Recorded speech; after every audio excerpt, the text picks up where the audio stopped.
selling our house.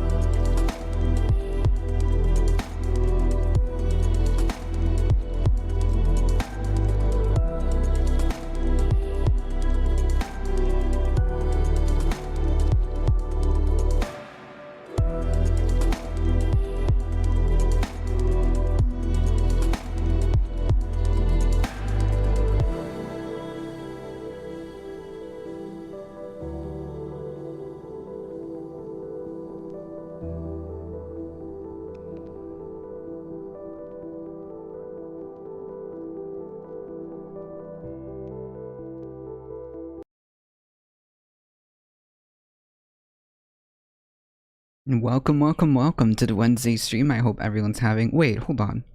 It's not Wednesday, it's Tuesday. Alright, nobody heard that. Take the last couple of seconds away from your brain. It is Tuesday, not Wednesday. Good morning, Vax Vibes. Yes.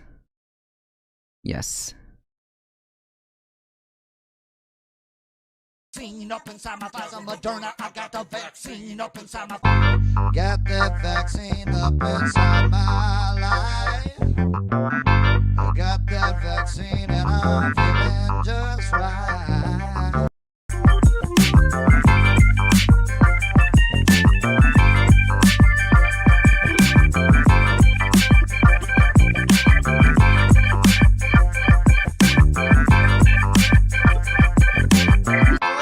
All vaccinated, all vaccinated, all vaccinated, all vaccinated, all vaccinated, all vaccinated. Alright, that's it. This is the first time I've ever seen you late to the stream. Yeah, that's the professionalism that I try to keep around here, you know? That's the professionalism I try to keep around here. Always try to be as close to the 9 a.m.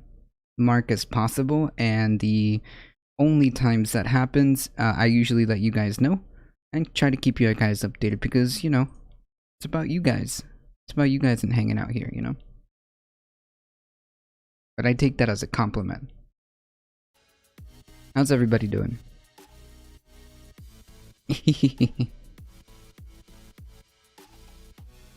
Alright. Really quick, VW Josie 1988, thank you so much for the follow. I appreciate that. The offline follow, I should say. We've got limited amount of time, so we're just gonna run through a lot of these things.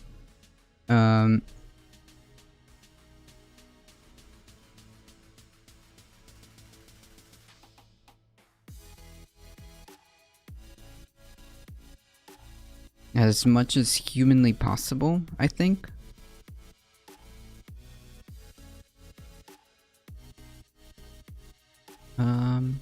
Okay. Oh shoot, I forgot about that.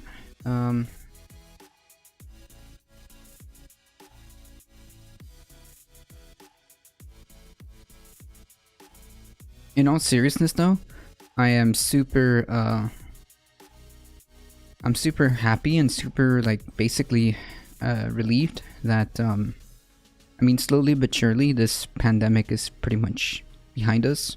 Slowly but surely. From what I can see, from what I know, my family is...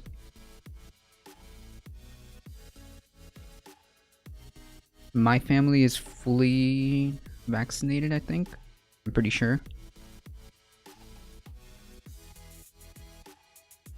So slowly but surely, this pandemic is coming to an end for us. So I would encourage everybody to do the same in terms of just please follow CDC, please follow your doctor's advice.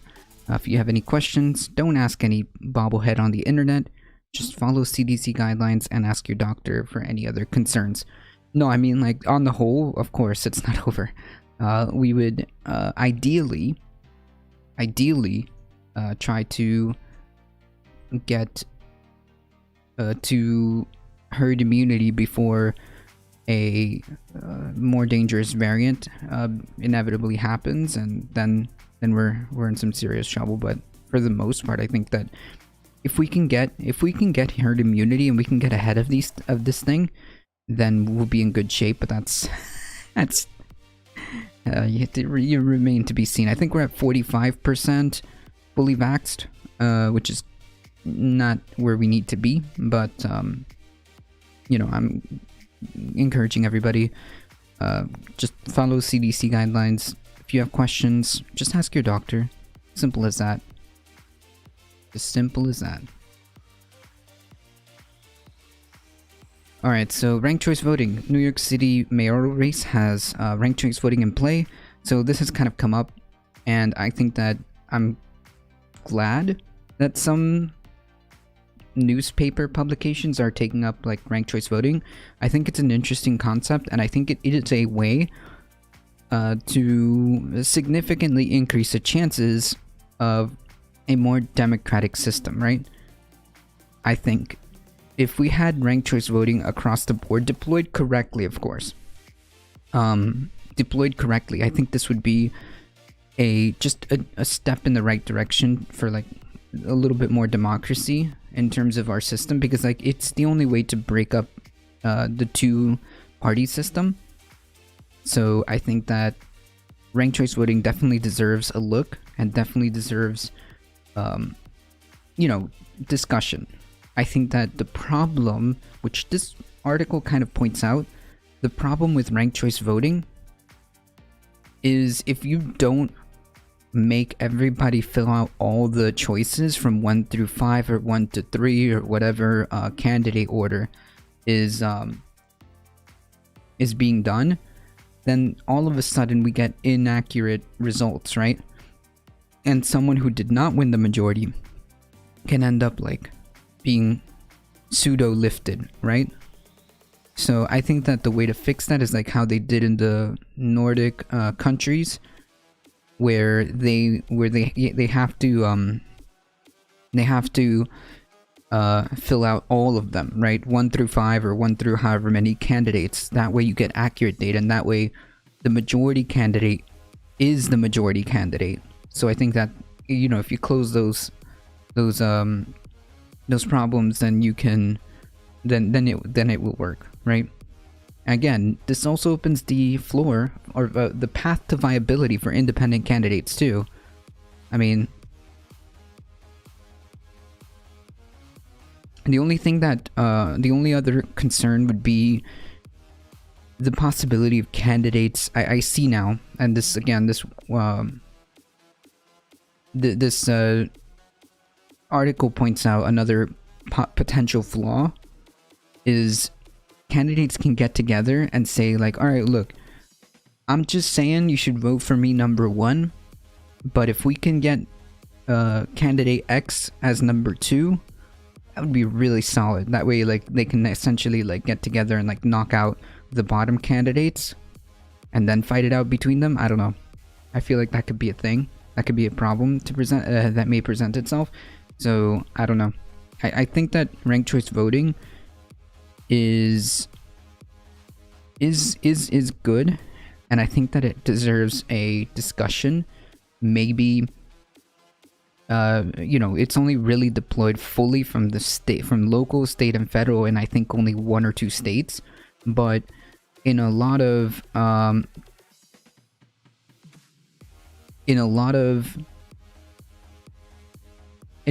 other states, it's mainly just like local and state elections, I think. Like in New York, I think it's just like the mayoral candidates. I'm just sitting here craving sopapillas. So I don't know. I think that we should definitely take a look at that, and it would be an interesting way of using that as a way to kind of like break or drive a wedge into the duopoly of just like Republican or Democrat.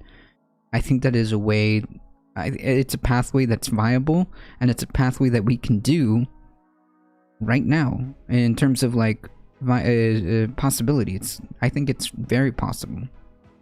ranked choice seems to be a better way to go. Yeah, I'm not knocking it. I'm just saying, like, I see where the potential problems can be.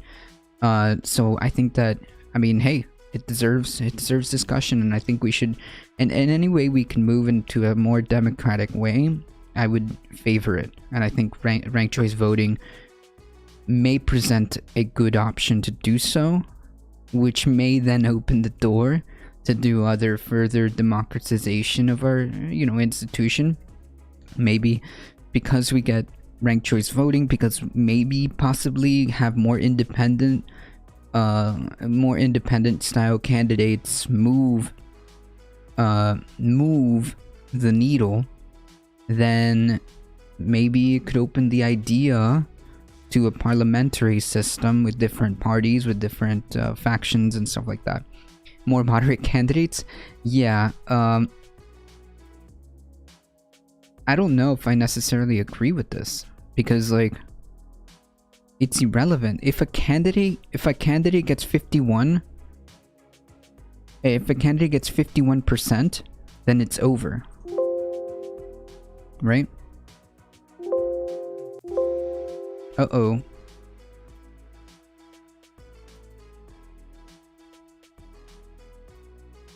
I think OBS froze.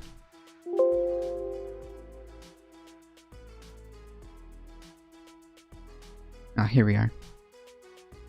Good morning, my cell reception is terrible, but I wanted to say hello and wish you a great day. Thank you, Madame Defarge. How's it going? Do you think it would benefit the centrist Dems more in the primaries? I don't know. I don't think they, like, really, I don't think that benefits necessarily a centrist candidate. I think at the core of it, it will benefit independents more, because independent candidates will all of a sudden have a choice, right? I mean, like, ranked choice voting can reduce the possibility of spoilers. Like, for example, here, it had serious impact in the 2018 congressional race. The Republican had the most first choice votes, but was leading the Democrat narrowly by a couple thousand. But 2 independent candidates also received a fair amount of votes, something that would, like, almost never happen.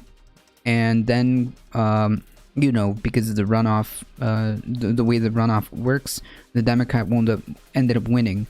But independent candidates can all of a sudden garner more support, which is, I think, more beneficial. Only the yeah, exactly, slogans.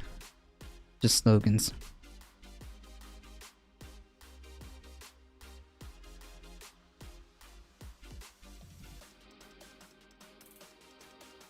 It's also been used by Australia, Ireland, Malta since the early 20th century. North Ireland, New Zealand, and Scotland have all adopted it as well. Yeah, I don't see why we can't, like, move in the direction of doing that, to try to, like, give independent candidates more of an opportunity, especially to kind of break down that duopoly. I think it always is better.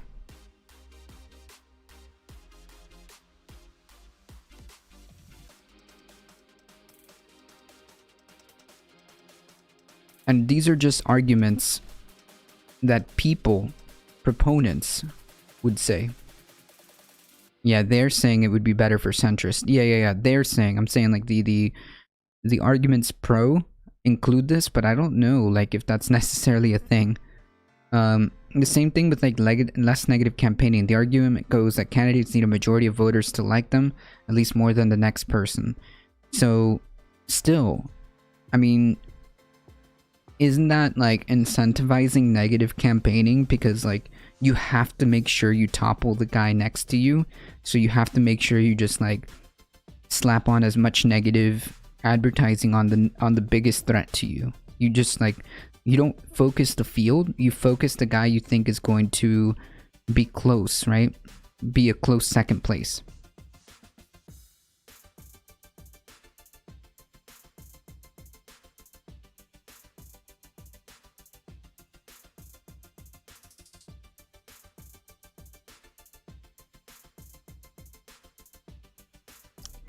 You know why the other countries don't have an issue with this? It's because they have public funding of elections, and they also prohibit campaign ads.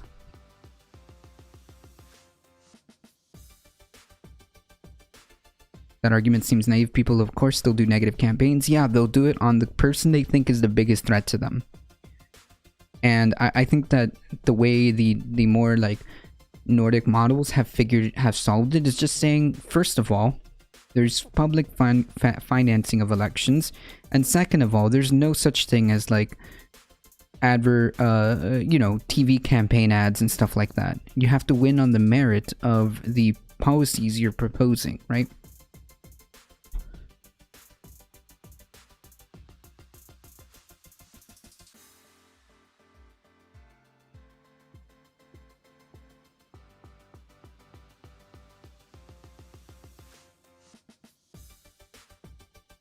That's right. Getting money out of politics would be the counterbalance to this argument, right? Less like this only happens.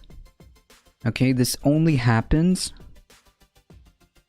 in areas where you're allowed to do these things. You're allowed to astroturf the airwaves with negative campaign ads. But if you can't do that,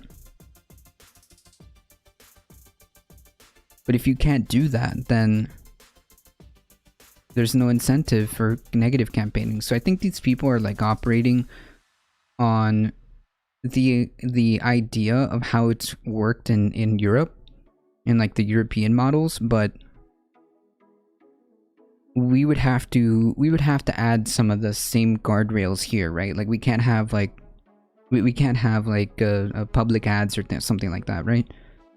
Or sorry, not public ads. We can't have like, private we can't have like campaign ads flooding the airwaves with a effectively an unlimited slush fund. Instead of holding up, yeah, this I think is good. Instead of holding up their nose for that one choice they get, voters can express at least the first choice of the person they really like. Yeah.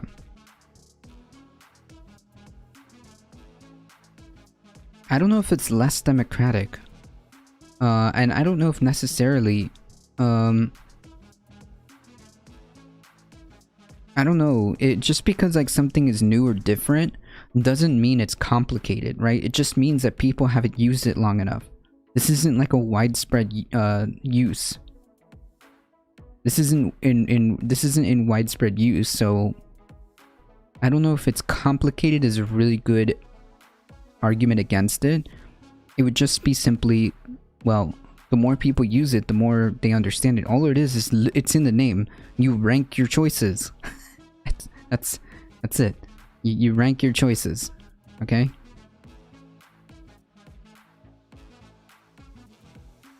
That's it.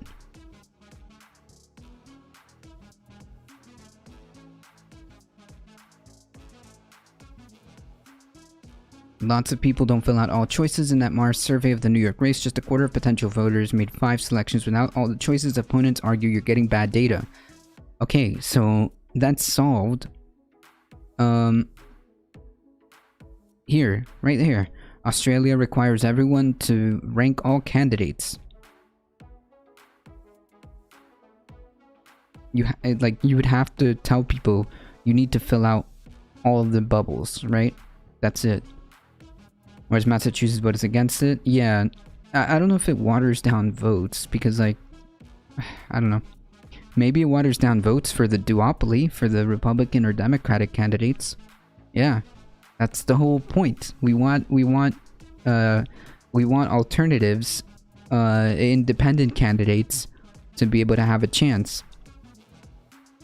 Unless they're afraid to lose, in which case that's a you problem.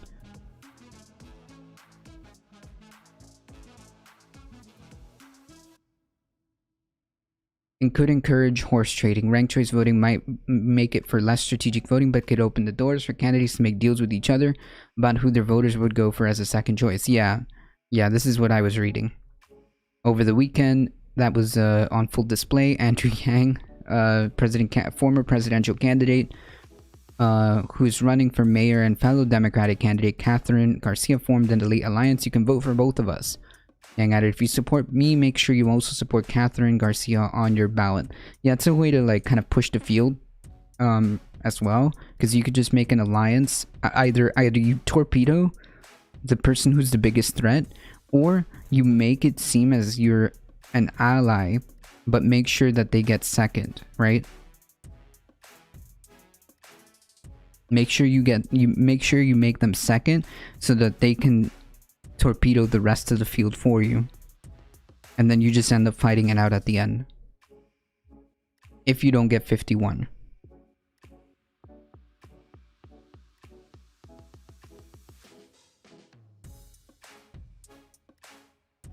It might not necessarily reduce negative campaigning, as is already. Candidates don't like putting their names on negative campaigning. Most of it's done by outside groups, and nothing in ranked choice voting stops those entities from continuing to muddy up others in the race. Right, that's exactly what I was saying. How are you going to guarantee that without having some guardrails in terms of like saying you can't do TV ads, you know?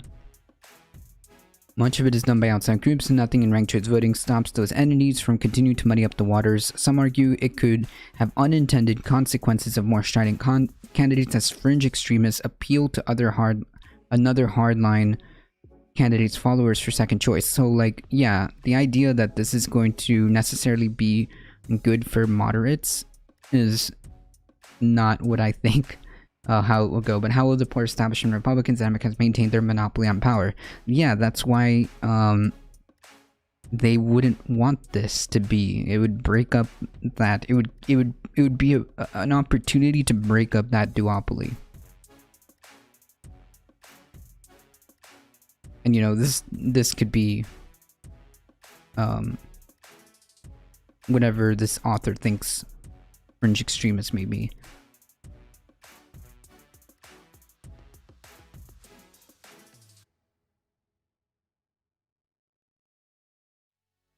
Hey Jesse, how's it going? So definitely ranked choice voting deserves a discussion, and I think that it may deliver more positives than negatives if it's done correctly, right? If it's done correctly.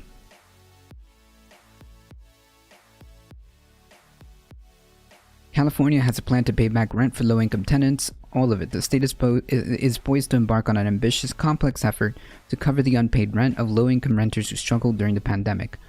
Swimming in cash from an unexpected budget surplus and federal stimulus money, California is planning rent forgiveness on a scale it's never before seen in the U.S. A $5.2 billion program in financial negotiations at the state legislature would pay 100% of unpaid rent that lower income Californians incurred during the pandemic, and it would be financed entirely by federal money. The state has also proposed to set aside $2 billion to pay for unpaid water and electricity bills. When California became the first state to shut down its economy last year, Gavin Newsom predicted dire shortfalls in the state's budget. But a year later, the state finds itself with so much money that it is poised to not only cover 100% of unpaid rent for low-income tenants, but also an additional $12 billion back to taxpayers, sending its state stimulus checks of at least $600 to millions of middle-class Californians. Damn. California coming in hot with the excellent attempt at stabilizers. Saying Americans can't concentrate on more than two choices unless you like a candidate that's right, but I think it can be done.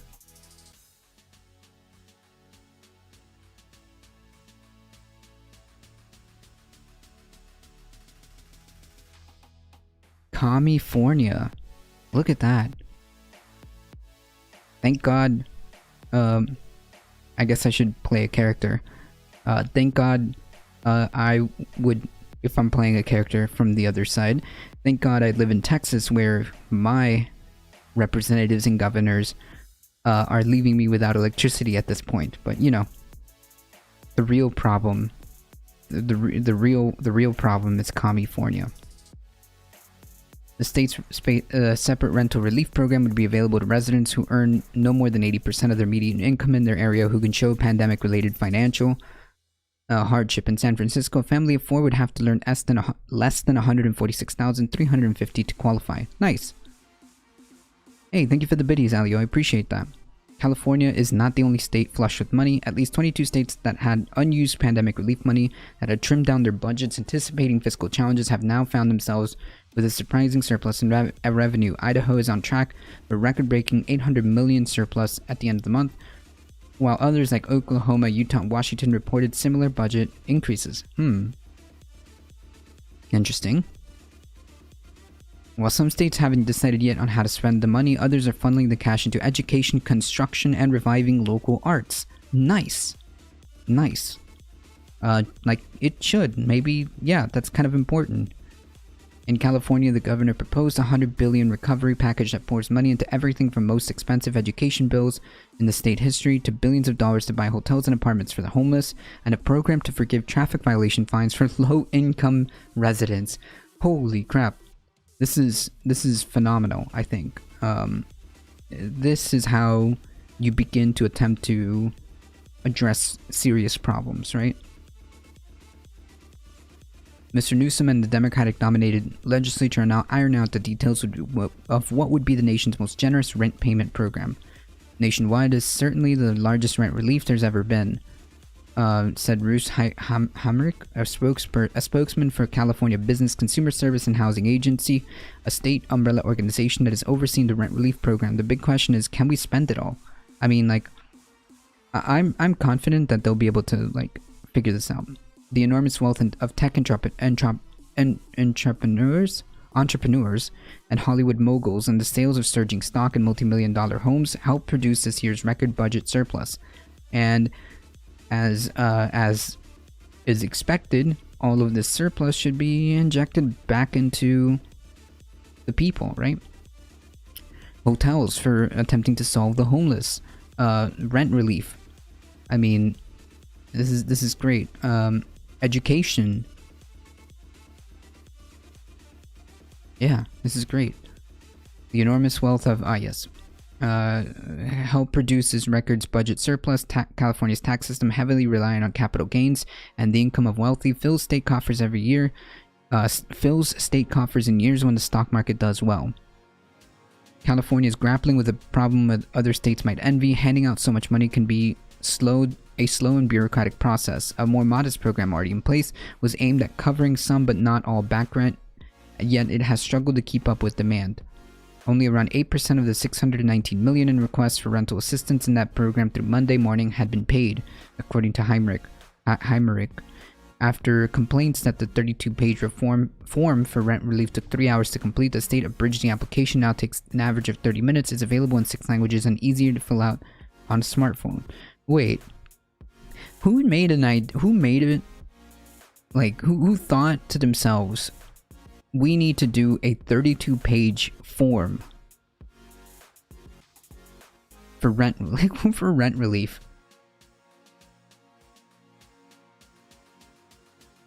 That seems a bit ridiculous. For California, the pandemic has been a case of long-term crisis running into a short-term emergency. The state has already has more than half of the nation's unsheltered homeless population. Each night, about 114,000 Californians sleep outside or in their cars, and federal data shows the homeless count was rising just as the pandemic hit. The cause is no mystery. The state has a $700,000 median home value, and California renters are among the nation's most burdened, with 27.3% of tenants paying more than half of their pre-tax income in rent, the third highest in the nation. Yikes. Despite the state's surplus, the pandemic has been an economic catastrophe for restaurant waiters, Uber drivers, and workers in the state's vast travel industry. Mr. Newsom's stimulus package is a mammoth effort to redistribute this pandemic-aggravated inequality.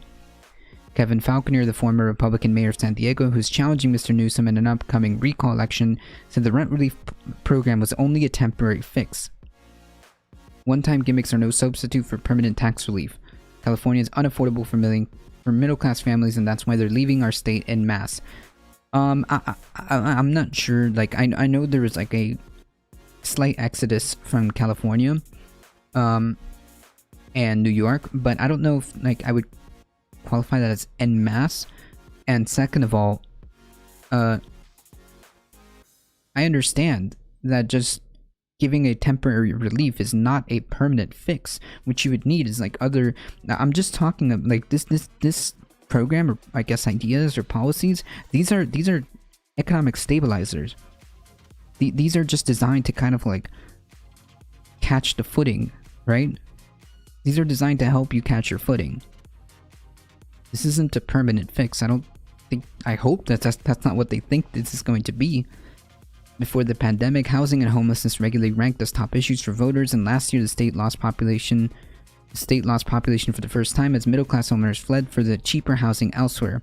While some of this drive was one-time factors, the state has consistently seen more people leave than move from other states over the past decade, and process lost a net of 900,000 residents. Oof. Holy yikes. Maybe I was wrong. Maybe it is an en masse migration. Ooh. Random numbers. Bad news. Okay. The issue has become so prevalent that bitterness about incoming Californians has stoked a backlash, like in cities like Boise, Idaho, where housing prices have jumped with the influx of newcomers buying bigger home buying budgets. Right, it's the same thing happening here from New York. Worried that the pandemic would exacerbate what is already the state's most pressing issue, California responded aggressively, passing one of the nation's strictest eviction moratoriums and moving some 35,000 homeless Californians into hotels, a model that has proliferated nationwide. The governor has proposed to spend $12 billion on homelessness, including $7 billion to buy motels and apartments to convert them into shelters, and $1.75 billion to build affordable housing. Yeah, I mean, like, these are steps forward, and I think that if you do want to address homelessness, like, just use these buildings, use these hotels and motels and apartment, buildings to just provide housing. I don't get it. Like, this, it's cheaper in the end. Just solve the problem. Millennials have been fleeing the high-priced populated areas for years. That's true. That's a good point. Just do it. Just look at the problem and solve it. Yeah, my dude, there's no links. Sorry. I mean, you understand that there's a problem. Just solve it. Just solve it, right? Easy. Just provide people the basic necessities and tools that they need. And they will, and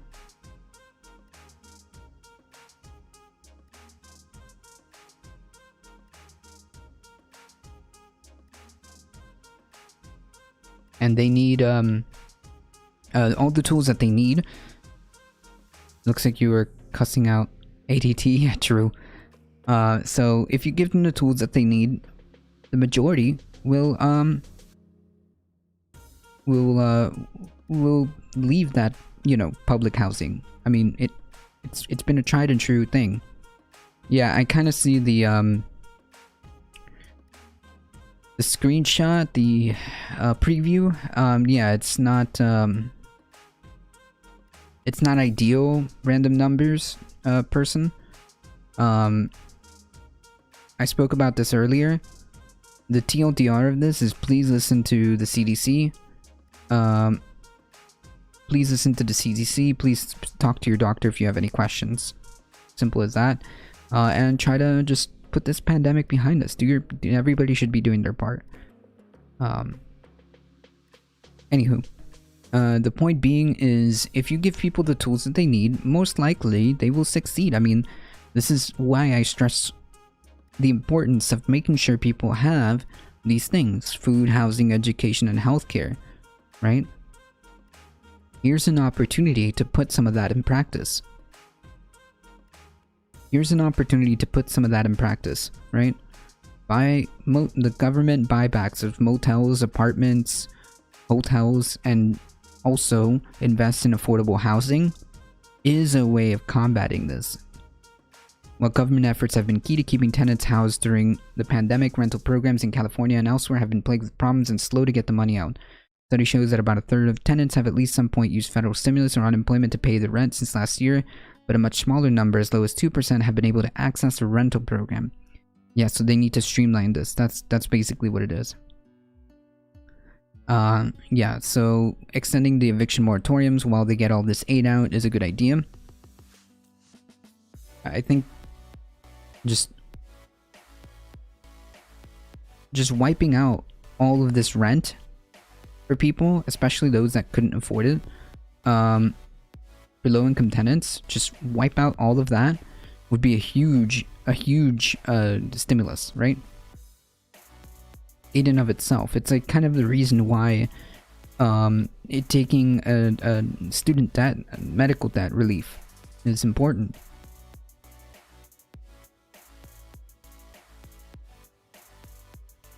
This is kind of a meme article. Leader behind bleach miracle cure claims Trump consumed his product. So the guy that was selling the bleach, from his jail cell, no less, from his jail cell,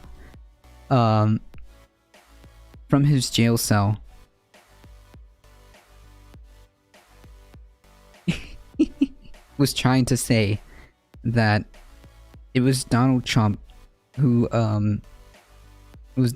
used this quote-unquote obviously fake, it's bleach, guys, this is bleach. He was trying to make the implication that it was him who provided this. How is that even legal? It's not. This guy is doing an interview from jail. It's not. He's doing this interview from jail.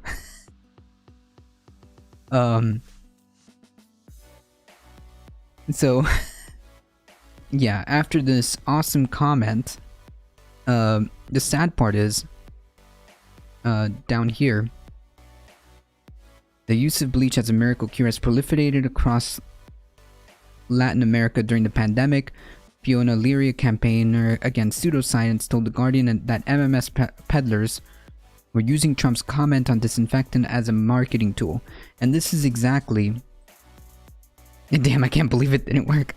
This is exactly why I was stressing the importance of a president or a person who's in a position of power, that their words, what they say and how they say it, matters, right? You have the president of the United States telling people they can ingest bleach to treat COVID, so the response is hardly surprising. There's been a dramatic increase in the use of the product in several Latin American countries after he made those comments. Yeah, no kidding. The FDA, the real, the people who are actually like legitimate, not these quacks, describes MMS as a powerful bleach typically used for industrial water treatment with bleaching textiles, pulp, and paper. That's what they're asking you to ingest. Does that make sense to anybody in any way, shape, or form? Right? The US Food and Drug Administration has made it clear that drinking MMS is the same as drinking bleach, folks. Alright? And this is what he's getting for his trouble. A criminal trial is expected in Miami later this year. Okay, so... yeah. Bleach, not even once, folks. What's sad is that, like, this proliferates. People seriously take the words of presidents and the words of representatives and leadership and in positions of trust and in position of authority as legitimate. Because, well, I mean, yeah, they're supposed to be in a position of trust and a position of authority. That's why they're there, right? I mean, like, even someone who is a just a bobblehead on the internet with 2 or 2,000 viewers is irrelevant, right? I still have to do my best to try to, like, be as accurate as possible, right? Damn, I can't believe it didn't work.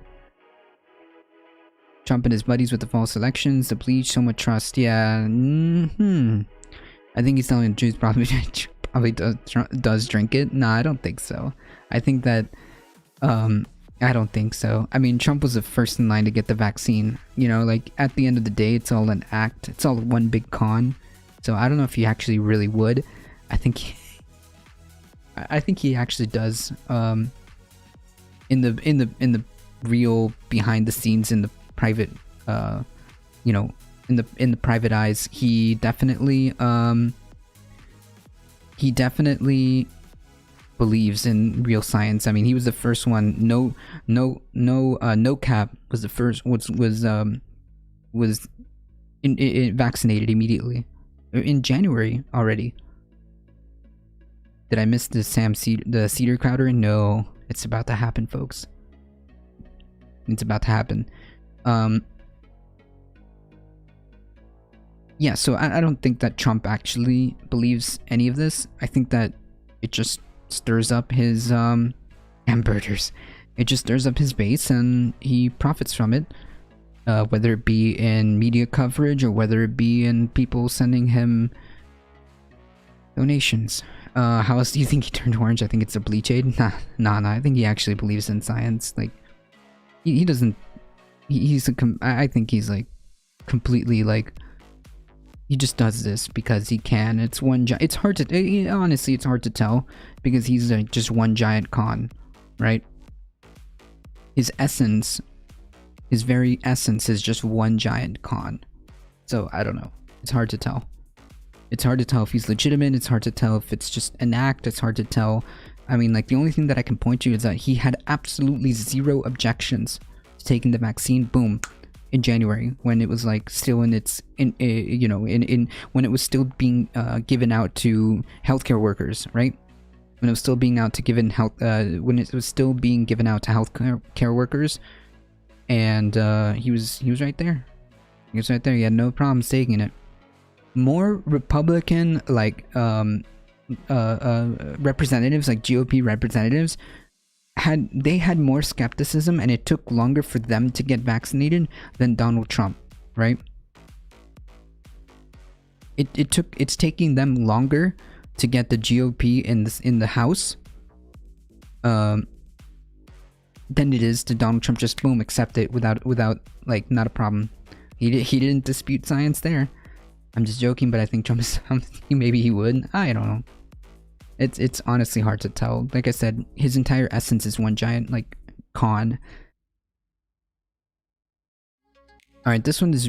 I'm just bringing this one up to the attention because I think that this is a very fascinating concept. Swedish Prime Minister loses no confidence vote. Why did he lose a no confidence vote? Because he tried to take away special rent caps away, and the entire government just. Not the entire, the majority of government, the majority government just said no.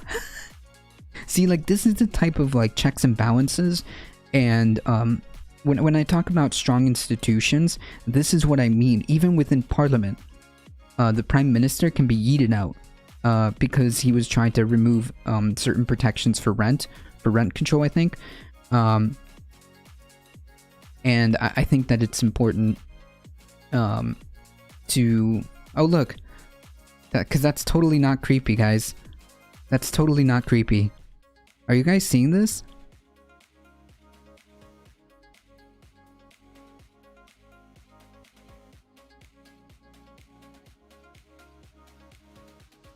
Okay. That's creepy. They told him it was a bleach injection to get him to take it. True. The least interesting man in the world, true.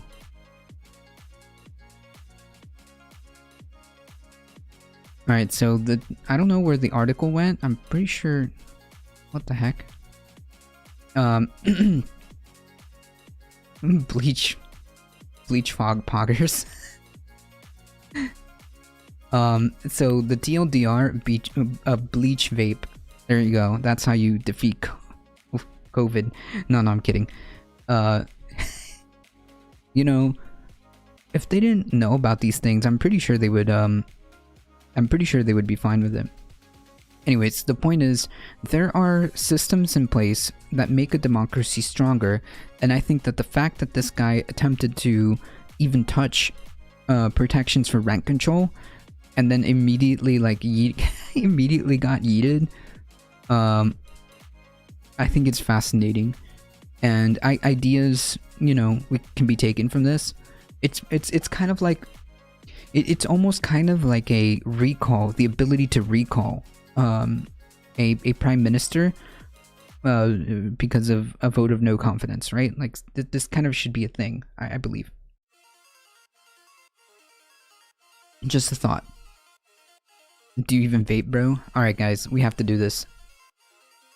Listen, I personally agree with Darknet that the actual like productivity of this conversation and the point of this conversation was literally pointless. Literally pointless. However, and I still stand by my original statements as to why I think that, you know, this type of content or things like this are not good for political discourse. However, this particular incident was too funny to avoid. Okay?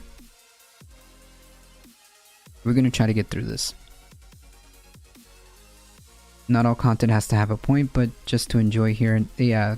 Everybody to a very special episode of the H3 Podcast. Today is my first ever debate against the one and only Steven Crowder, who, thank you very much. Thank you. Steven Crowder. Please stand up. This is the level of discourse we should come to expect. Yeah, but that's the thing. I don't like that, you know? Who am I to disobey our great, glorious leader? That's the thing. I don't Crowder like it, though. challenged me to a debate. He called me a layup. He said I was stupid. Well, Steven, I think the debate speaks for itself. Steven Crowder, for those of you that don't know, is probably one of the most hateful, bigoted people on the platform. Racist, homophobic. I mean, pretty much hits every box. We made this big, beautiful compilation of some of his greatest hits, but it's actually so heinous and offensive that YouTube age restricted the first upload of our video. So that all is available for our members, with the whole compilation and everything, which is, you know, adds a lot of atmosphere. But for the sake of this version, we had to cut all of that out. But he is, let's just take my word for it in that case, a giant douche.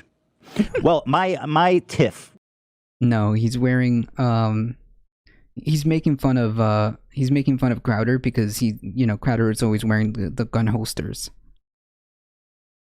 With Steven came when he said that our clip about COVID, when we were saying it's okay to listen to scientists, said it was his favorite clip of all time. We went back and forth for people who've been following, and Steven boldly challenged me to a debate and a video titled "Your Move, Ethan." I will invite you on the show, Ethan Klein. I will have I'll follow you on Twitter. I will have Darren, my booker, reach out where you can come on the show. Darren's his dad, by the way, right?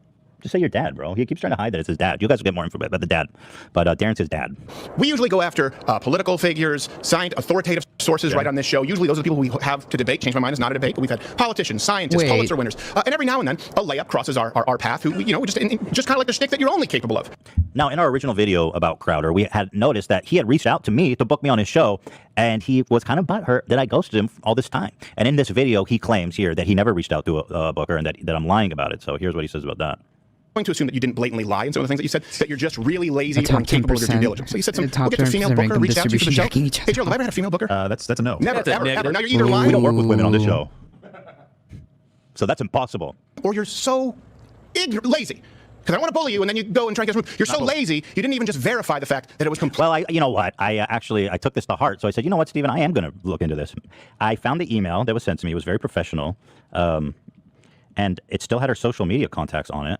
And so I followed her down on Instagram, and I said, hey, blank, did you ever do booking for Louder with Crowder? I'm just trying to verify that this email I got from you inviting me on the show is real or not. Thanks.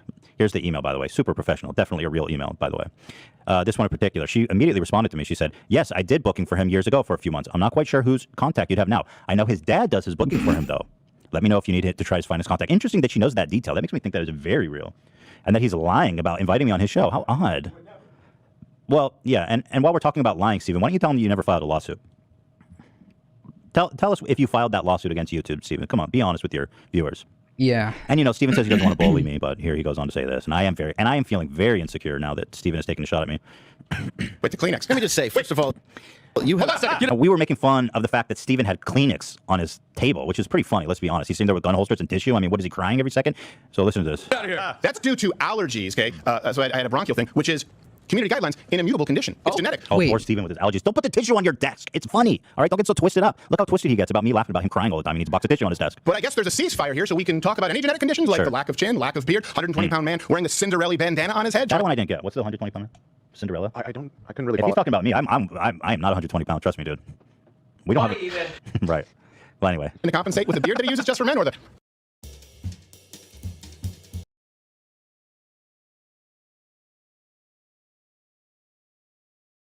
It's so stupid, bro. I'm not 120 pounds, trust me. On his head. That one I didn't get. Oh, poor Steven with his allergies. Don't put the tissue on your desk. It's funny. All right, don't get so twisted up. Look how twisted he gets about me laughing about him crying all the time. He needs a box of tissue on his desk. But I guess there's a ceasefire here, so we can talk about any genetic conditions like Sure. the lack of chin, lack of beard, 120-pound man wearing the Cinderella bandana on his head. That one I didn't get. What's the 120 pound? Cinderella? I couldn't really If follow he's it. talking about me, Imagine solving I'm not crimes like 120 that. pounds, trust me, dude. We don't have it. Yeah, Right. no, it's Well, it's anyway. And to it's compensate with the beard that he uses just for men, or the...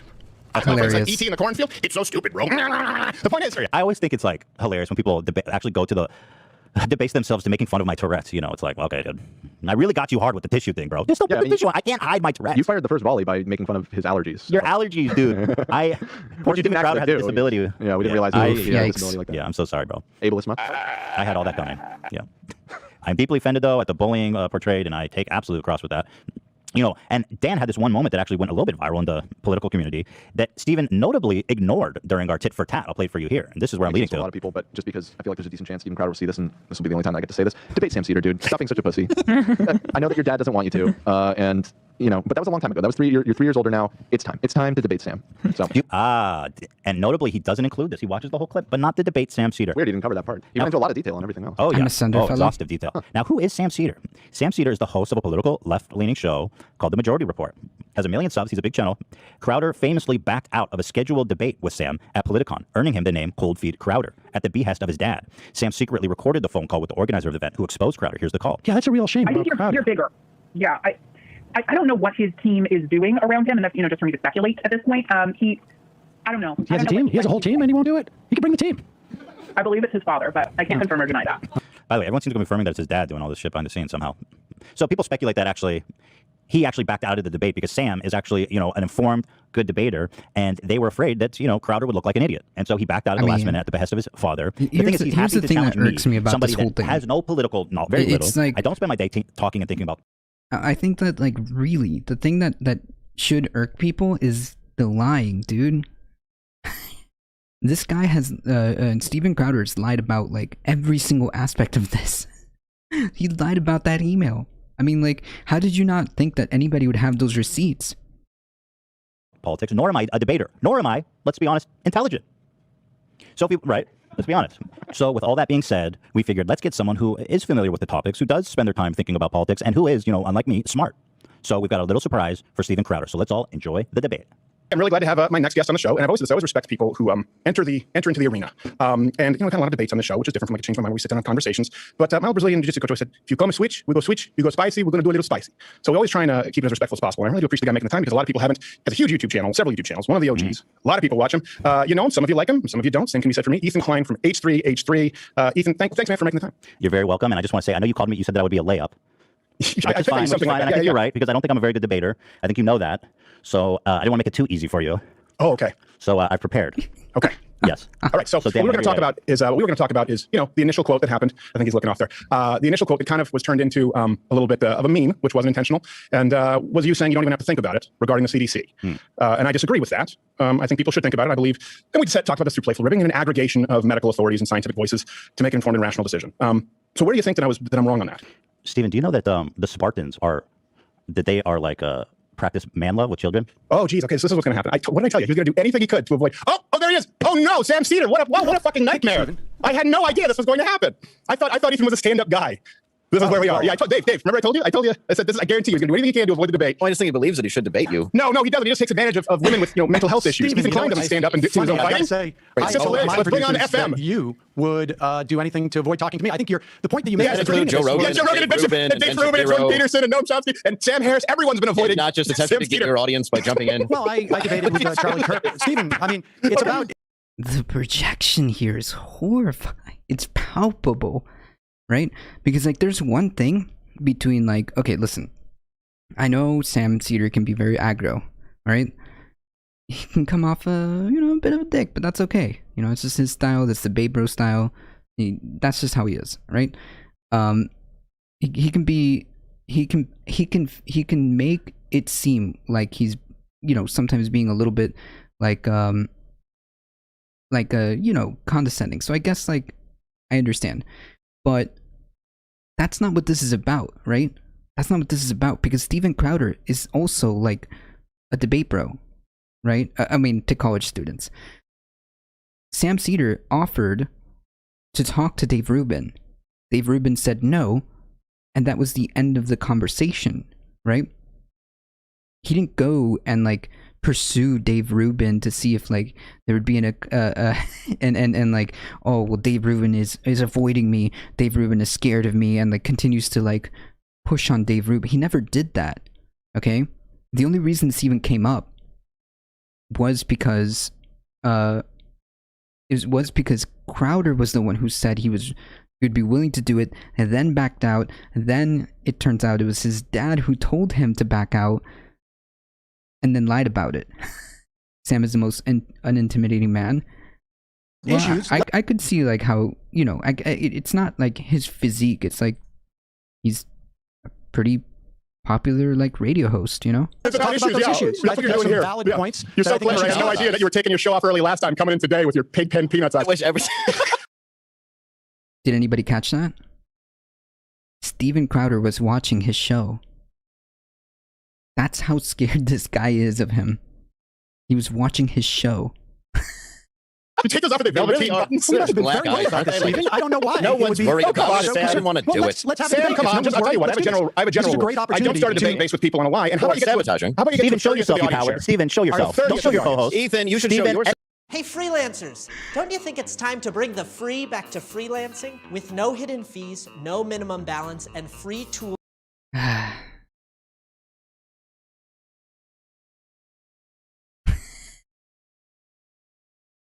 Ethan, how can you respect yourself as a man, brother? Steven, so strongly, Steven, you are you're such a not coward. gonna Stop debate. showing your little leprechaun I thought you co-host who comes out dressed like your sidekick. Ethan, why do you have to bring Show Steven. That's Why the best thing I've ever heard. So you have a Show show with Steven. less viewers to come on to debate him because you. Well, obviously, if I'm a layup, not a debater. Well, look, you're the one who called. You're the one who got You're the one that got angry about Show it. Steven. Hold on a second. All right, hold on. Let me hear what Pigpen has to say here real quick. Fair enough. Show But Steven. Ethan, look, I don't. Hold on a second, Ethan. Because initially I came out here to talk with Ethan. Ethan, Did anybody catch anything that they were saying? This sounds like a 20-person Discord call. come on, man. Look, the same reason that I haven't ever had a conversation with Sam Seder is the same reason that Joe Rogan, Sam Harris, Brett Weinstein, Dave Rubin, Ben Shapiro don't own anything. It's based on a lie, Ethan. Just like you claiming my book reached out to you, Ethan, when you know that's not true. They did, though. Ethan showed the receipts. There's no one ducking you, Sam. I've never afraid. Sam, I think you're a smart guy. I can call out Mike Tyson. It doesn't mean that I'm ducking so worried about this. Why do you feel that anyone, Sam? Why do you feel that anyone owes you airtime when you have a 40th of the audience? You've been doing I don't think anybody owes me airtime. I think that Ethan has just given it to me. I didn't ask him for it, and so you've been begging for it for one is everyone's bigger than yourself. So He can't build an audience, and so what happens is he uploads 15 times more, has less than 50th of the audience. Well, that's why he wants to debate you, so he can build his. Do you think come on. your audience cares Yeah. that I only have 1 million subscribers and you have what, 6 or 7? I'd like to point out that also that absolutely means nothing, because David Pakman went on Joe Rogan's. Yeah, he's in a panic. He's completely freaked out. Like, there's no reason to be this freaked out, bro. If you're so confident about your ideas, if you're so confident about your ideas, you should be glad Sam Seder's in front of you. You should be like, oh, well, I thought I was gonna have a layup, but I guess we're getting a workout today. You know, that should have been the reaction. If you're so confident in your abilities to defend your ideas, that should be the reaction. You know what I mean? Like, when I was put in front of somebody when I was put in front of a room who all of those people are trained in debate, and I was put in front of a person who is probably years ahead of me in debates, I wasn't backing out. I wasn't like panicking. I just did my thing, and that's it. I mean, I don't get it. Like, if you're like so confident in your ideas, which is like my question to all like the Crowder fans. If he's so confident in his ideas, what's the problem? I think, let me answer. Can I answer your question? Can I answer your question? Can I answer your question? You want me to answer your question? My audience would say Sam who? Just like Joe Rogan's audience and Ben Shapiro's and Dave Rubin. Now they know who you are because you had to shoot on yourself and do another coward show. College students, every day that you do that, change my mind. They don't know who those college This is another students lie. are. This is another lie. Let me clarify, Sam. The Change My Mind, everyone knows on the show, right? You've had How did you know I ended my show early last week, Stephen? If your audience because you're an idiot. And half of your staff doesn't like you. Wait. How did you know that I ended my show early last night? because you're an idiot and half of your staff doesn't like you. Wait. But also, I don't know who you are, I don't watch your show or anything like that. Right, that's the thing, KTS. He's so scared. Why? Because I'm a diehard fan. Yes, it's because he's a diehard fan. If you're a I've heard of diehard you, fan, but I just met you. why not Congratulations, have me Sam Cedars and fan. Steven I'm just have a a huge conversation? fan. I will talk about every the time I try issues to you talk, you're want to talk interrupting, about, Sam. Steven. Right now, I'm trying to talk with you. You're interrupting, Sam. bombarded the show. You bombarded my show under a false pretense. You claimed that just like you claimed that I ducked the debate with you under a false pretense. Have I ever? That is what the Politicon people told me. Ooh, that what they told you? So you're just lazy with your research? And if big tech You is continue with the lie. They You need said to you research That's also Stephen not Evans. true. They said you Let were me explain That's also not true. There's a recording of to you. Let me that. explain to you. They Let me said explain. you were- Hey, and then you whoa, dropped Sam, out and you literally Sam, had cold sweetheart. feet. Sam, fake stand-up comic who we can't find any footage about online. Let I'm me not a finish. stand-up comic. Oh, you're not? Okay, that makes sense because everything that I've seen is incredibly unfunny and unentertaining, Well, which makes I'm me the not a audience stand-up ironic. comic. Irony alert, Steven. How Comedian. much have you watched of my stuff? I Steven? really Your learned audience Steven. Can I answer your question? appreciate our discussing things. Samuel, can I answer your question? Yes. So you have gone on, you've done the same thing with other comics. Everyone has a bigger audience than you. Because you said, I want to speak with Steven Crowder. You believe that at some point there was some acceptance? When have I ever done a Politicon? Ever? I As a don't matter of know. fact, in the I last haven't decade, followed your career in the last decade, I haven't done a single political conference. I How can hosted you say- CPAC for 4 years and stopped because they suck. How They can don't you pay say- and they're full of losers. What about And you've been Gavin McInnes' clamoring show? for it, and it's a Gavin told me lie. that you dropped out of doing How his can you show say because that This you is just hearsay and gossip. How can you I've say never you met more of a follow your woman. career when he wants to keep debating? I don't Wait, know. whoa. All right, Let's talk okay. about the issue. So Ethan, do you want to have a conversation, Ethan? About the vaccine, because Ethan, do you want to have a Absolutely I do. conversation? You're going to hide. Absolutely I do. Strongly big tech. So why are you hiding behind Sam Cedar? Oh, no. Have a Me and Sam are conversation. aligned. I'm not hiding. He Whoa. just You're just a doesn't liar. listen. So you're Because remember, we said, hold on. Yikes, dude. I've never met more of a woman. Wait, what did he say? I've never met anyone more than a woman. What? Lazy with your research? You just listen to people running the event? I mean, yeah. Not only that, he has a recording of it. He has a recording of it. I've never met more of a woman. So I guess women bad? Hold on a debate. second. I mean, it sort of Yeah, feels like it's you guys are the ones ridiculous. who are hiding. Really? No, This is actually about who's it. stuck in you? Who's the guy who never appears on stage, never does a live show, But it's a never comment. never even allows a shadow of comedy to be perceived on his program? This is hiding. Everything we do is out in the open. H3. Steven, you're wearing a Yeah, we whole agree. So hold on a second. Yeah. So He does I want a to live normalize show every responsible day. gun ownership. Is that your debate? No wonder you had to bring in a hack for you. wanna Well, no, you're talking about comedy. Well, I mean, that's debate strategy, that's right not before very you- funny. Holster, bro. Also, your You're a sponsors holster. are Have you taken advantage of mentally ill women for a main show? sponsor is about Gabe Laporte. Okay. All of it. All right, Sam. You got it. You got it. I hope you have No, a hey, Steven, highlight reel. hold on. Let me just make one point. Hope you enjoy Politicon. Hold on, let me make one point, Steven. Take it easy. Steven, don't bail. Don't bail, you coward. Hey, Sam, one thing before I go. You take off your glasses. Hold on. One thing before I go. I You just take off your wanna see- glasses. we just wanna see I just want to see if you take them off, if you have the Velveteen Rabbit buttons. That's the only thing I'm curious about. It's the only interesting part about it. Or if there's a soul. Let's Take off debate. the glasses. Let's debate, Don't Steven. hide behind Don't glasses. be a Don't say coward. let's debate, Ethan. You've lost Coward. Debate the issues. What does it matter who you debate, coward? All right, good. You guys are good. Thank you. Coward. We're going to take off the glasses. I was right. All right, yeah, We you can knew have you it. run Yes, away. this You is- run away twice. Cold feet again. Come on, Steven. Wow. Wow. Dude, I can't believe he admits in following. He admitted that he followed the show last week. We got He him. admitted that he watched the show last We week. got Early. him. Dude, we played him so hard because he literally was following. He saw that you went live. Dude, we fucking got him. Oh my God, we fucking nailed him. Holy shit. So do you want to respond to, here, you want to throw him up, Dan? Do you want to respond to anything he said now that he's not talking over you? Well, I mean, look, he's obviously lying about the idea that he wouldn't want to do a debate with me because his audience wouldn't know. Here's a guy who literally tracked my show last week because he was afraid that this would happen. Here's a guy who claims to have watched, I don't know what it is he said he watched, but he's not worried about audience not knowing who he's debating because he sits down with random college kids and sandbags them on their campus. I have the recording from Politicon when they called and he backed out. I have emails from Gavin McInnes, whose show I would have never gone on, except he offered up a debate with Crowder and Crowder left. And so, I think Steven is afraid of debating somebody. Look, I do a political show every day. It's dry, I don't. it's boring, It's and obvious. you don't. Yeah, exactly. And he's so if he wants to afraid. debate the issues, what's the difference between me and anybody in the world? I mean, only that he is convinced that, for whatever reason, he's nervous about debating me. I don't know why. I don't know why that's the case. I debated Charlie Kirk at Politicon. It was fine. I thought Kirk did a fairly good job. I think Steven's not a total idiot, but I also do think he's a bit of a liar. I mean, yeah, we even went through the effort bit of a liar. tracking down this claim that he never booked us for the show. I mean, here's the email, super professional. So I was like, I reached out to the girl. She said, I don't watch your show, Sam. I said, did you BS, send I me this hate email? your She said, yes, I emotes did. and Years ago, for a few months, I merchandise. worked for Steven Crowder booking. I'm not quite sure. Like, dude, how did you think that receipts didn't exist? Like, this is the age of the internet, bro. The internet is forever, okay? What you did a couple of years ago, if there's an email about it, it exists. If there's a clip about it, it exists. Like, honestly, I think that, like, the main takeaway from this, because, like, let's be honest, nothing got done here. It was just a bunch, all it was, there was literally no point to this other than to show, like, holy crap, like, this guy is just scared of Sam Cedar. Like, doesn't matter what you think of Sam Cedar, but like, how scared do you have to be to go to this level to avoid just like having a discussion with somebody, right? And then like as soon as he comes on screen, it's like you just saw like his life flash before his eyes, you know? Like it's just a expose of how he's a coward, B, has absolutely no principles. He doesn't care about his ideas because he's not capable of defending them, right?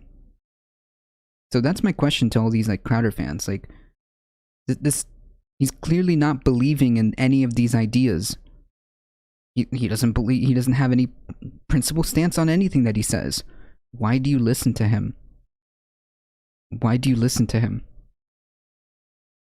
He clearly has no interest in defending them against somebody who allegedly does this for who allegedly does politics for a living, right? Wouldn't that be the perfect demonstration of how your ideas are good and your ideas are superior, and you would have you would have the best content that your audience could have by dunking on Sam Cedar. But no, instead you chose to yell over everybody and run. Right? Yeah, that debate me guy that said his audience would be like, who is Sam Cedar, while also saying he knew when the guy ended his show early. Okie dokie. Yeah, like even in his own like 5 seconds he can't stop lying. That's the rub here, right?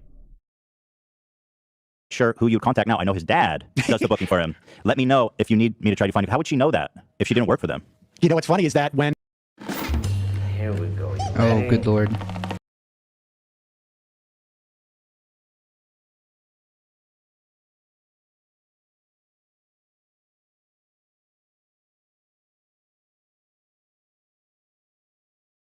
when the woman from Politicon called me, she also mentioned that his dad, she said his team, I think Stephen got cold feet, his team pulled him out. And I said, wait, he's got a team? And he said, well, his dad. Right. And, right. you know, His dad. I mean, I called my dad to see if he There's could call some Stephen's peaceful dad. conservatives To out there see if draw a Stephen line at would people debate avoiding me fair like on some debates. type of play date, but And that's my one of father the things said, I reminded me that respect I was about wrong. them. Yeah, like it's not even about avoiding the debate, right?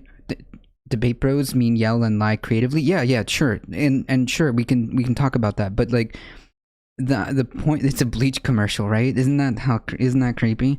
The whole point is like, to his audience, exactly, KTS, how can you listen to somebody who isn't even willing or principled enough to like fight it out, like in the quote unquote marketplace of ideas with somebody on the opposite side of the spectrum, right? If you're so invested in your ideas, right? I mean, Steven Crowder has like, what, 7 million subscribers? Clearly he's making a living off this. Clearly that's his shtick, right? And you can't even take 15 minutes to lay it out and say like, I'm gonna fight for what I believe in. Not once. Unless they're like college kids, you know. If only Jenny and Garofalo was still with MR, things would get extra spicy. I actually don't know who that is. His audience probably would be like, who's Sam Cedar, since they probably never seen since they'd probably never seen actual debating or legitimate info in their lives. Yeah, but it's not even about that. It's about the concept. Oh, she's from the 90s. It's about the concept of being principled and standing for what you believe, right? Because like, I'm sorry, if I were to have a discussion and, oh, she was the original co-host, gotcha, thank you. If I was to have a discussion, right, and I'll be very honest, like, I'll say no. I'll be like, you know what, I don't do debates, I don't do this, I don't do that. But when I do have discussions, I don't back down if it's already like happening, right? I don't back down. I've always defended what I believe in. I've always defended what I believe in. Of course, I've like, I've galvanized my beliefs over the years, but my principles are always the same. My principles are always the same. I want to do the most amount of good for the most amount of people, and I just want to maximize happiness, right? Whatever that takes. I believe in democracy, and I believe that people should have a healthy and happy life, right? I mean, like, these are core principles that I've always had, that I've just kind of galvanized over the years and turned into policy beliefs or policy suggestions, right? This is why I always talk about food, housing, education, and healthcare, right? It's kind of like the culmination of everything that I believe in. I've just kind of galvanized into those things. And the environment. The environment. Like here in Georgia, I was shocked at how many lifelong conservatives are telling me that they were inciting Perdue because he avoided 2 debates and felt he was above pitching his ideas to them. He partially lost the election because of it. Yeah, if you're not willing to get up there and defend your ideas, why would anybody listen to you? That was the whole point of this, right? Never mind the yelling and the pointless, I wouldn't call it a discussion. But anyways, that was the whole like thing about this clip. It seems like a silly generating event, but it was funny. Yeah. I'm still in the same stance that this type of like encouraged behavior dilutes discourse, and I think that the entertainmentization, if I could use that, if I could make that word up, the entertainmentization of real important issues is a problem, okay? And I believe that, the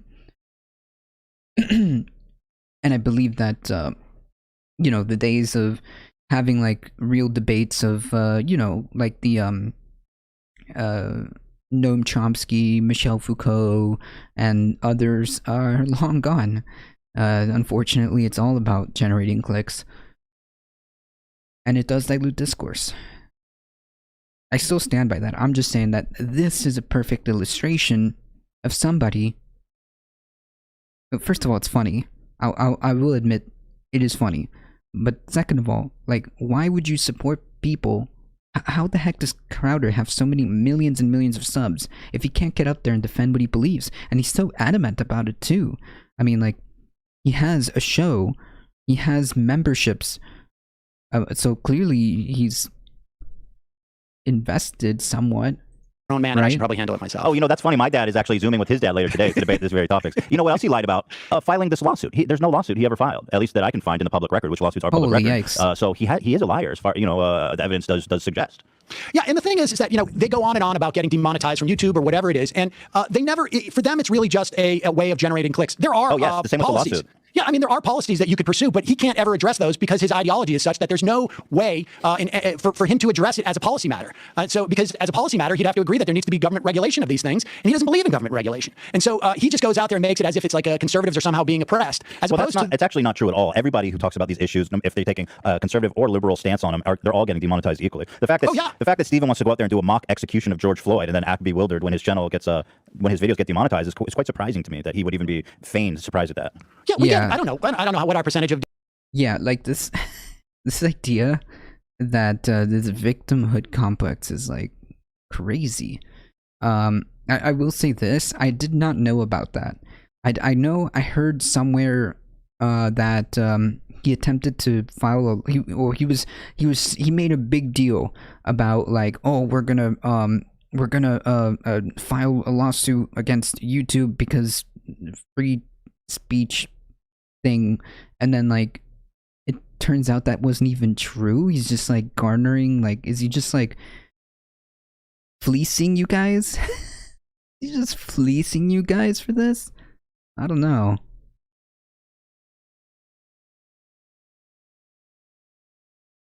Yeah, Magoki. This has nothing to do with the ideas. This has nothing to do with defending ideas or anything like that. The whole point of this was to demonstrate, like, dude, you're not even going to defend your you're not even going to defend your ideas at all, like not even a little bit, not even for 5 minutes. How principled are you as a person? Like, say what you will about like Sam Seder, if you like his politics or you don't like his politics. If you challenge him to a debate, he's not going to say no. Right? If you challenge him to a debate, he's not going to say no because he believes in the ideas. He stands by what he says, is my point, right? He stands by what he says in private and in public. So, yeah, I mean, I don't... yeah, it's just grifting money, right? So, like, you play the victim where really that never was a thing, and then you say you're gonna create this whole brouhaha of a lawsuit against YouTube, which I thought it was gonna be like a big thing. He never actually did it. Wow. What a clown. Demonetization is for our videos. If it happens, we just don't whine about it like Right. they do and use it to generate clicks. It's because we're willing to talk about topics that we know. I mean, we don't do shit like what Crowder does that are just out and out racist and homophobic. But we will talk about protests. We will talk about political situations that advertisers don't want to be a part of. Absolutely. And that's just part of doing the job responsibly. Is understanding you're not gonna be able to suck $1 out of every single bit of content Well. if you're actually trying to make a point about issues. And one other thing he keeps bringing up, apparently, the reason he's ducked you, Sam, is because you only have 1 million subscribers. I know it. And I've actually challenged somebody to go through all the interviews he's done and find any with under 1 million, because that would be quite ironic. Yeah, I find it hard to believe that Steven has that metric, particularly since half of his, all of his Change My Minds are with college students who may not even have a YouTube channel. Right, you have more subs than them, surely. At least a couple more than them. Yeah. Well, I feel we got him pretty good here, Sam. Well, I would have liked to have an exchange of ideas with Steven, so I'm Me a little too, bit disappointed. me too. And I know how much you were looking forward to that too. But I guess Steven is just more interested in personalities than he is actually debating issues. Yeah. It's sort of sad. It is It's sort of sad. It is sad sad because he claims he's a political thinker, but he didn't think much in this case. I gotta wonder if there are members of his audience right now who are probably thinking like, hey, wait a second, maybe Steven is actually afraid of having some type of exchange. I mean, how many times did he say in the preface of going on air with you, a lot of times people won't show up for debates with me. And Here we are, baby. He only wants to debate, people who have a perspective on the left that have a YouTube channel that's over 1 million. Well, maybe you've got to expand your Or horizons. maybe you should be looking to debate people who are actually proficient in debating and the topics itself. Right, it doesn't matter how million... That's a cop-out, because, like, of course not. He's a 1%er going after a 0.001%er. True. Yeah, he would never. Besides, YouTube would swallow him. YouTube would swallow him. Right, Magoki, that's right. But irrelevant. The point being is, like, he's lying, and he's not even principled enough to stand on his own ideas. Right? That's the whole point of this. Oh, man. Oh, instead of We'll watch a few more minutes of this. referred to me as a layup, and I would agree with him in that I'm not politically savvy and I'm not a debater. So what actual value is there in debating me for him, other than for him to look smart and get an easy point? Exactly. But let me say this: that the original points that you were making about when it came to like the masks, I've been. Yeah, like, listen, I don't think Ethan Klein is like a debate guy, but the few times he's like taken the time to lay out positions on a video, he actually does it in a very methodical way. So, like, I don't know. I think he's not giving himself enough credit here, because the times he's done videos, he takes the time to like lay things out. I don't know. I think that's kind of like important when you're discussing ideas. You need to have the ability to lay out your presence, right? Your premise and back that up, right? And I think Ethan Klein, well, maybe not live, but at least when it's prepared videos, he has like a very specific like layout to his point, right? When he did the whole thing like exposing Keemstar, who's another freaking clown, he made his point, provided the evidence to his point, made his second point, provided the video for that point. Like, he's very methodical. So I don't know. I wouldn't undercut him like that. But yeah. Interviewed, I don't know, half a dozen different epidemiologists, maybe a little bit more over the past year on the show, some of the top epidemiologists in the country. And the fact of the matter is that there was confusion and really not the science was not settled on the way that COVID was transferred. They didn't realize that it could be aerosolized. But the bottom line is that wearing masks, once they understood this, where the downside to wearing masks is Zero. Well, yeah, And- according to Steven, scientists are not ever allowed to change their mind. See, scientists need to be right the first time and only the first time. They're not allowed to change their stance with data and research. And if they do, then they're frauds forever, for everything. Right. I mean, I even saw Steven talking about, Fauci was wrong about AIDS back in, what was it, the early 80s, and that's proof. Right. Fauci was wrong sometime previously in his career, so therefore he is a fraud forever. Speaking of fraud, I noticed that Crowder put up an email, making a big deal about these emails from Fauci, and one of them he put up was from February 12th, where Fauci was saying, we don't think masks for the general public is going to be that effective or make a point. Which is what he said publicly. Which is what he said publicly Yeah. a month later. But the fact is that the development of the science behind aerosolization of the virus was an ongoing effort. It wasn't until late April that they started to realize this is the way Right. it's going through there. And then it's not easy to take a novel new coronavirus and assess what are the size of the particles. But the bottom line is once they said do masks, it is an easy lift to wear a mask. It sucks, but it was the safest thing to do. And I'm sitting here with a study. Yeah, I think they're just going over the whole thing. The real shitty part of it is yes, mindless following of CDC without taking into account politics of the situation isn't good. I had kids back in school 3 feet apart. That isn't a health-based policy, and it's a get parents back to work policy. Yeah, obviously it depends, but generally speaking, I mean we've got to I'm sorry, but we got to kind of go with the majority of the consensus of the health authorities, right? I mean, if not, we're screwed, right? If not, we're screwed. I'm not saying that they're always right or that they can't change their minds, but we have to have some trust. I'm not saying 1,000%, but we've got to have some realization that they're doing this for a reason and it's based on a consensus of science. Then yeah, it should be trusted, right? Because if we start unnecessarily taking cracks at important authorities, it undermines our ability to deal with societal health problems and things like that, right? It kind of undermines that idea. All right, folks. I hope you guys enjoyed that. It was a short stream. Sorry about that, guys. I do appreciate all of you guys hanging out with me today. We're gonna head on over really quickly. What's all this radio rational talk? We need to be afraid of the government. Yeah, exactly. Right. The government is always going to get us. It's no, not really. I understand that there may be skepticisms, but let's be let's be rational about how we deal with it, right? He coming in with the 100 biddies. Thank you so much. I appreciate that. Alright, folks, we're heading out. Thank you guys so much. This was a short stream. I apologize. Tomorrow, don't worry, we'll be back with more awesome discussion. Please go follow Heat420 _ Please go follow Alio. Let me see here. Let's see who we can go. I think Ben is on, is he not? Yeah, let's go to Ben's. Alright, folks, we're heading out. Thank you guys. As always, please stay safe. Please take care of each other. I love you all, and I hope to see you guys in the next stream tomorrow. See ya. Thank you, guys.